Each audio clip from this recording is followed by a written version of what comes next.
కళాకారులు అయితే నువ్వు నాటకాలు వేసుకోవాలా? రాముడి వేషం వేసుకొని అడుక్కుంటావా? రాముడు అడుక్కుంటాడు ఈ విధంగా. మరి రాముడి వేషం ఎందుకు అడుక్కుంటా? మామూలుగా అడుక్కో. నువ్వు మామూలుగా అడుక్కోవయ్యా. నువ్వు పగట వేషాలు ఏమన్నా వేసుకో. రాముడు అడుక్కుంటాడు ఈ విధంగా నిన్ను.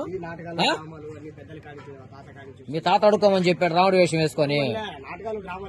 నాటకాలు డ్రామాలు ఎక్కడే వేదిక మీద వేయాలి, రోజులు అడుక్కునేది కాదు.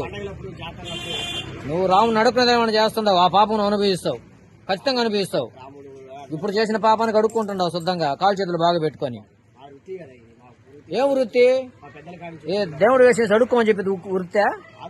నీ కళని చూసి అభినందించి వాళ్ళే వచ్చి ఇవ్వాలి, అది నీ వృత్తి అంటే. దేవుడి వేషం వేసుకో.